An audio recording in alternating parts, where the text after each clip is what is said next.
Good morning, everyone, and welcome back for New Words, session 6 of the social distancing vocabulary building show that we are getting you every day for last now 6 days.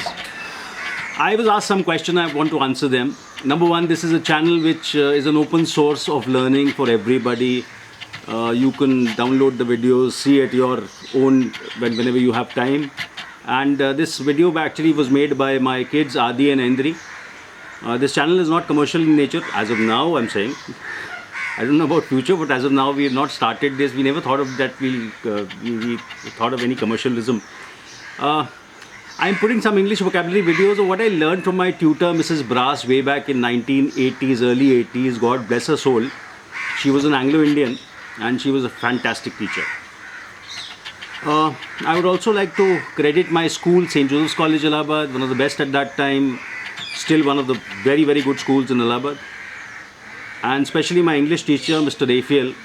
Thank you, sir. Thank you so much. If you can hear me or if you can see me, I'll probably send this video to you on your Facebook page. I wanted to share the same knowledge with all the kids locked down today. That's my bit to earn some punya. That is all behind this entire thing. I have the time, I have the resource. Instead of sulking over Corona, instead of saying when will we go out to work, when can we get back to socializing, I thought why not use it more constructively. So that is the entire idea behind these videos. And out of all this exercise, in case if I can make people learn some new words, superb. That's what life is. So let's get down to business. आज का पहला शब्द है ऑर्थोपीडिस्ट. ये बनता है Greek root orthos, जिसका मतलब है स्ट्रेट या सीधा करना. ऑर्थोस का मतलब स्ट्रेट करना या सीधा करना. और उसके साथ शादी होती है ग्रीक पाइडोस की, जिसका मतलब है बच्चा. याद है कल के सेशन में पाइडोस के ऊपर बहुत बात हुई थी. तो ऑर्थोपीडिस्ट इज ऑर्थो प्लस पाइडोस. सो बच्चों को सीधा करना. अगर टिपिकली आप देखेंगे तो इसका मतलब बच्चों को सीधा करना. अब हम देखते हैं ये ऑर्थोपीडिस्ट डॉक्टर का शेप कैसे ले लेता है. Our first word for today is orthopedist, which is a combination of Greek root orthos meaning straight and Greek root paidos, which means a child. The term was coined in 1741 by an author because at that time the correction of spinal curvature in children was a major concern. जो रीढ़ की हड्डी होती थी वो 1741 में 1740 में बच्चों की थोड़ी ख़राब होने लगी. तो ये टर्म कॉइंड हुआ कि रीढ़ की हड्डी को सीधा करने वाला बच्चों के लिए उसको हम ऑर्थोपीडिस्ट बोलेंगे. ओके, बट टुडे आज की दुनिया में ऑर्थोपीडिक सर्जन केवल बच्चों को नहीं बड़ों का भी इलाज करते हैं. बट 18वीं सदी में चूंकि इसमें पाइडोस था तो ये केवल बच्चों की रीढ़ की हड्डी का ही इलाज किया करते थे. देखिए समय बदल गया है, वर्ड नहीं बदला. इसको कहते हैं शब्दों की ताकत. एडजेक्टिव या विशेषण ऑर्थोपीडिक बोलते हैं ना भाई. इतना दर्द हो रहा है तो आपको चलो ऑर्थोपीडिक सर्जन को दिखा देते हैं. चलिए अब चलते हैं अपने आज के दूसरे शब्द की ओर, orthodontics. This word is combination of Greek root orthos meaning straight and Greek word odontus meaning tooth. भैया ज़्यादा टेंशन लेने की ज़रूरत नहीं है. ये दांत का वो डॉक्टर है जिनका काम होता है आपके टेढ़े मेढ़े दांतों को सीधा करने का. आपने देखा होगा ब्रेसेस वगैरह लगा देते हैं, स्पेशली बच्चों में. 13 साल से नीचे के बच्चे जिसका दांत बाहर आ रहा होता है उसको स्टील के ब्रेसेस लगा देते हैं. That is what orthodontics do. Orthodontics is a noun, orthodontic is an adjective. जैसे एक बार बताऊं, फीस बहुत लेते हैं ये लोग. अब आप ये बताइए ओडोंटोलॉजी का मतलब क्या है. ओडोंटो मतलब टूथ, आकर मिल गया लॉजी से मतलब साइंस, और बन गया नया शब्द जिसका मतलब है the scientific study of the structure and diseases of the teeth. Odontology. ऐसे बहुत टर्म्स हैं ग्रीक ओडोंटो से बनते हैं. होमवर्क में आप अपने आज गूगल करिएगा ओडोंटस से कितने शब्द बनते हैं इंग्लिश में. अब आते हैं कार्डियोलॉजिस्ट पे. कार्डियोलॉजिस्ट ये बनता है ग्रीक कार्डिया मतलब हार्ट और लोगोस मतलब साइंस. कार्डियोलॉजिस्ट. स्पेशलिटी को कार्डियोलॉजी कहते हैं और एडजेक्टिव या विशेषण है cardiological. So in a nutshell students, a cardiac condition denotes functioning of a heart.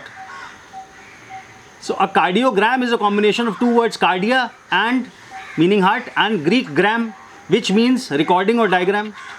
Cardiogram is a recording of functioning of heart. So cardiogram is an electrically produced record of your heartbeat.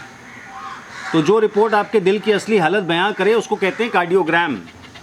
Cardiogram की report निकालने के लिए आपको कौन सी machine की ज़रूरत पड़ती है? कार्डियोग्राफ की. कार्डियोग्राफ. तो आपने कार्डियोग्राफ लिख लीजिएगा, सारे शब्दों को लिखते जाइए, कुछ छोड़िएगा नहीं. अब चलते हैं अपने नर्वस सिस्टम की तरफ. न्यूरोलॉजिस्ट शब्द बनता है ग्रीक वर्ड न्यूरॉन, अंग्रेजी में नर्व, हिंदी में नसें, और ग्रीक लोगोस, अंग्रेजी में साइंस और हिंदी में विज्ञान. स्पेशलिटी को हम न्यूरोलॉजी कहते हैं और एडजेक्टिव या विशेषण है न्यूरोलॉजिकल. समझ में आ रहा है ना? बहुत तेज तो नहीं जा रहा हूँ?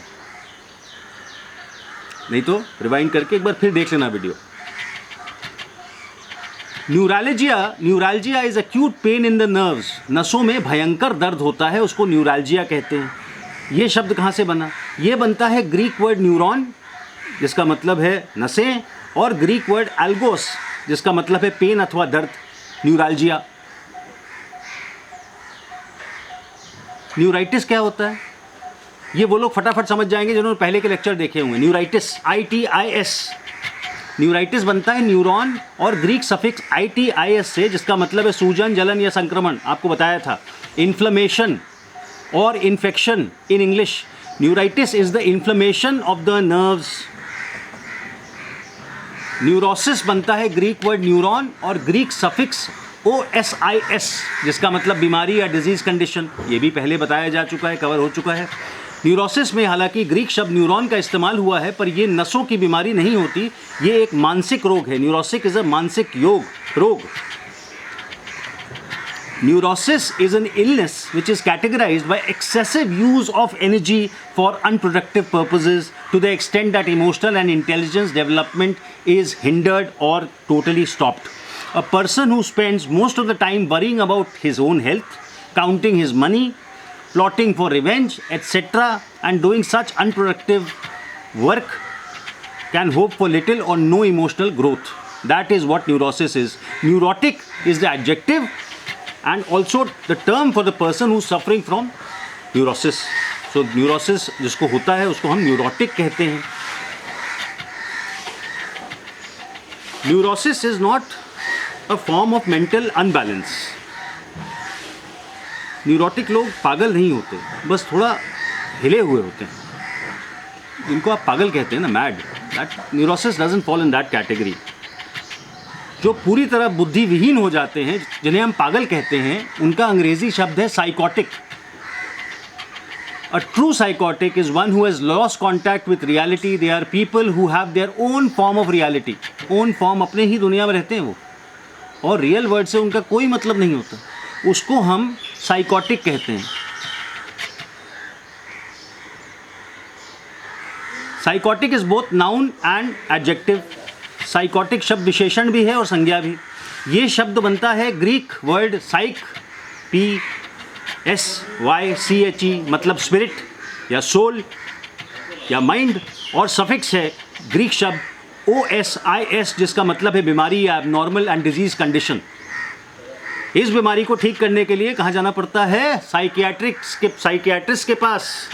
साइकियाट्रिस्ट बनता है साइक मतलब स्पिरिट, सोल एंड माइंड, और सफिक्स IATRIST, जिसका मतलब है मेडिकल हीलिंग. स्पेशलिटी को स्पेशलिटी को साइकियाट्री और एडजेक्टिव या विशेषण है साइकियाट्रिक. आपको ध्यान होगा हमने एक शब्द पहले पढ़ाया था, paediatrics, who is a child specialist. Similarly we have geriatrics. Geriatrics is a specialty dealing with particular medical needs of the elderly. The word is made from Greek word geras, Geras, meaning old age, and IATREIA, meaning medical healing. तो भैया आज ख़त्म होता है session number 6। आशा करता हूँ पूरे notes वगैरह बना लिए होंगे। अब आपके पास कुछ नहीं, कम से कम 100-150 वर्ड्स हो गए हैं। अब धीरे धीरे हम एक्सपोनेंशियल ग्रोथ की तरफ चलेंगे। अगले 10 दिनों में आपके पास तकरीबन 1000 शब्द हो जाएंगे। अब मेरी आपसे एक रिक्वेस्ट है, आप एक 200 शब्दों का लेख लिखें, 250 शब्दों का लेख लिखें। लेख अपने मन के हिसाब से अपने टॉपिक पे लिखें, बट कोशिश करिए कि उसमें 40 से 50 शब्द आपने जो नए सीखे हैं उसका इस्तेमाल करिए। That is going to be very helpful. और कमेंट में शेयर करिए कि आपने क्या लिखा, और अगर समय नहीं मिल रहा है, लिखने का मन नहीं, तो कम से कम नए शब्दों को कमेंट में सेंटेंस बना के शेयर करिए कि आपकी अंडरस्टैंडिंग कितनी बढ़ रही है। आज के लिए इतना ही। Goodbye, take care.